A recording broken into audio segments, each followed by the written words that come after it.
Seat थी जिसकी पृष्ठभूमि कुछ अलग थी। अब एक बार हम छपरा की भी यहां पर बात कर लेते हैं, उसके बाद हम अपने मेहमानों से भी यहां पर जवाब लेंगे। छपरा सीट में अभिनेता से नेता बने खेसारी लाल यादव आरजेडी से अपनी किस्मत को आजमा रहे हैं और उनका मुकाबला बीजेपी की छोटी कुमारी से। खेसारी लाल यादव इस सीट से बढ़त बनाते हुए नजर आ रहे हैं और निश्चित तौर पर यहां पर जीत अपनी दर्ज कर सकते हैं। अमित जी लगातार मेरे साथ यहां पर जुड़े हुए। अमित जी देखिए, अभी मोकामा की बात हो रही थी, उस सीट की पृष्ठभूमि कुछ अलग थी और अब यहां पर पृष्ठभूमि कुछ अलग है। यहां पर जाति समीकरणों की भी बात हुई, यहां पर बार बार यह भी बात हुई कि नहीं खेसारी लाल यादव ऐसे बयान दे रहे हैं जिससे कि मुस्लिम वोटरों को अपनी तरफ आकर्षित कर सके और अब वो जीत के काफी नजदीक भी हैं। इसके कारण आपको क्या नजर आते हैं? आलोक जी देखिए, छोटी कुमारी जिसको की कैंडिडेट बनाया बीजेपी ने, वो वहाँ पे कैंडिडेट कोई दूसरे गुप्ता जी को टिकट मिलना था, उनकी जगह इन्होंने कैंडिडेट चेंज किया और छोटी कुमारी को टिकट दे दिया।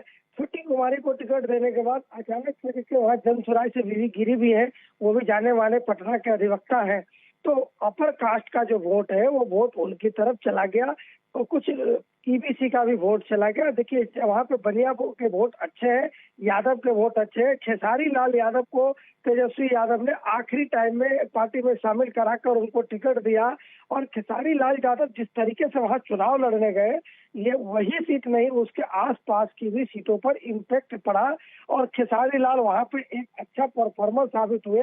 खेसारी लाल जो है चूंकि कलाकार है, तो आपको भी पता है कि देखिए भोजपुरी गायक कलाकार ये तमाम, जैसे चाहे मनोज तिवारी दिल्ली के सांसद कह लीजिए, रवि किशन है और मनोज तिवारी है, तमाम कलाकार मैदान में जब आते हैं तो लोगों का एक लगाव रहता है।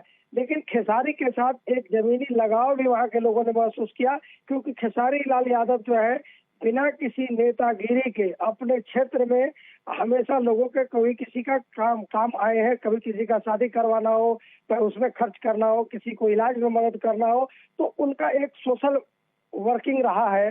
उसको देखते हुए खेसारी भी अटैचमेंट रहा, कलाकार रहे, तो खेसारी के प्रति लोगों की एक वहाँ पे जिज्ञासा जगी और युवाओं में देखिए इस बार जो बिहार का वोटिंग ट्रेंड रहा है वो युवा मतदाता, मुस्लिम, यादव, ये तमाम वोटर जो है खुल के मतदान किए हैं और यही कारण है कि परसेंटेज बहुत हाई है। एसआईआर तो रहा ही मुद्दा, लेकिन इन कारणों से भी हाई है।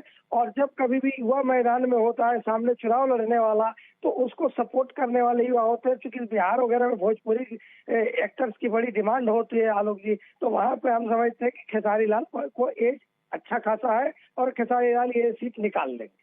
ठीक है, हिमांशु जी यहां पर मेरे साथ लगातार जुड़े हुए हैं। हिमांशु जी देखिए, जिस तरह से आपकी पार्टी की तरफ से यह दावा किया जा रहा था कि विकास के नाम पर वोट पड़ेगा, लेकिन जो स्टारडम है वो कहीं ना कहीं आपके इन तमाम बातों पर, इन मुद्दों पर भारी पड़ता हुआ नजर आ रहा है।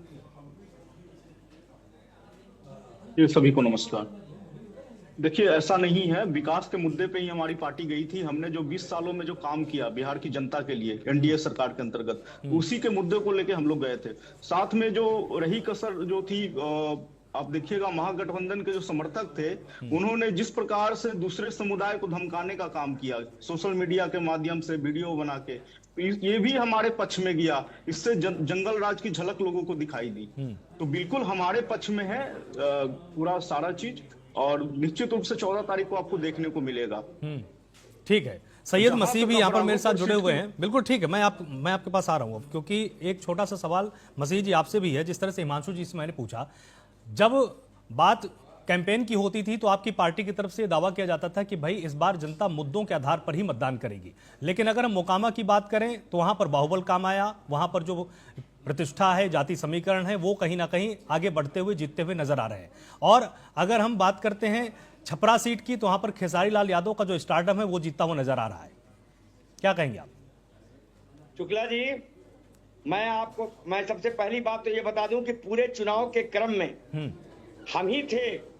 हमारी पार्टी जन स्वराज पार्टी ही थी जिसने रोटी, कपड़ा और मकान, आधुनिक शिक्षा, बेहतर अस्पताल, महिलाओं का सम्मान, बुजुर्गों का सम्मान और किसानों के इशू पर चुनाव लड़ा। और हमने सारे दलों को कोशिश किया और हमारी कोशिश से सारे दल के मुद्दों पर आना पड़ा, दिल से ना सही, ऊपर दिल से ही। लेकिन हम आपको बता दें, जिस मुकामा की आप चर्चा कर रहे हैं, आश्चर्यजनक रिजल्ट होगा। ये लोग चाहते थे, महागठबंधन के लोग और एनडीए के लोग, दोनों लोगों ने ये प्रयास किया कि हम ध्रुवीकरण कराने का प्रयास करें और उसी ध्रुवीकरण की राजनीति की तरह मोकामा को जलाने का प्रयास इन लोगों ने किया। बिहार को भी जलाने का प्रयास किया। आपने देखा कि जहां एनडीए में ये बड़े बड़े कलाकार थे, तो आपने देखा कि राजद गठबंधन ने भी वही काम किया। लेकिन हमने समाज को अच्छे अच्छे लोग, बड़े वकील, बड़े गणितज्ञ, इस तरह के लोगों को दिया और हमारा वोट साइलेंट है। जो वोटों का परसेंटेज बढ़ा है वो जन स्वराज के पक्ष में है और मोकामा सहित पूरे बिहार का रिजल्ट आश्चर्यजनक आएगा। मैं आपको ले जाना चाहता हूं 2007 ईस्वी में, जब उत्तर प्रदेश के 403 सीटों में 206 सीटें श्रीमती मायावती जी को, बहन मायावती जी को आ गई थी। और जबकि लोग कहते थे कि 50 सीट आएगी, 40 आएगी, 100 आएगी, लेकिन साइलेंट तरीके से मायावती के समर्थकों ने, बहन मायावती के समर्थकों ने चुपचाप से वोट दिया। उसी तरह अंडरकरंट बिहार में बदलाव का है। 35 साल की जो पीड़ा है, जो हताशा है बिहार में 35 साल की, जिसको जनता बर्दाश्त कर रही थी, पहले जंगल राज के रूप में और बाद में दरिंदा राज के रूप में। तो आप समझिए, तो चाहे दरिंदा राज हो या जंगल राज हो, इन दोनों से मुक्ति के लिए बिहार की जनता ने निश्चित रूप से इस बार जन स्वराज को वोट दिया है। और 14 नवंबर को आप देखेंगे कि बिहार की लोगों के अंदर में जो करंट है वो जन स्वराज के पक्ष में परिलक्षित होगा। ठीक है, अब एक बार बात करते हैं सिवान सीट की, जहां पर बीजेपी के मंगल पांडे मैदान में हैं। वो बढ़त बनाते हुए यहां पर नजर आ रहे हैं और उनका मुकाबला आरजेडी के अवध बिहारी चौधरी से है। आखिर इसके क्या समीकरण होंगे वो हम आपको विस्तार से समझाएंगे और बताएंगे।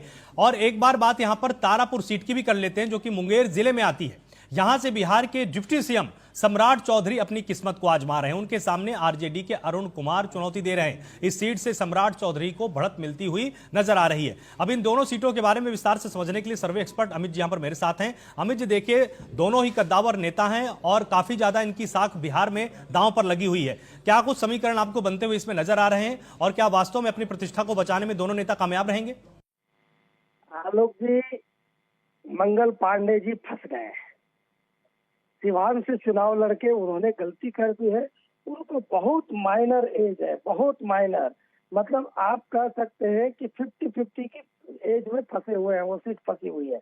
मंगल पांडे जी का वहां चुनाव लड़ना, मंगल पांडे जी का जो है संगठन में जमीनी स्तर पे कार्यकर्ताओं से सामंजस्य नहीं बैठ पाना, अगड़ी जातियों के भी ज्यादा उनका पकड़ होना, पिछड़ी जातियों का वोट उनको सही से नहीं पड़ना।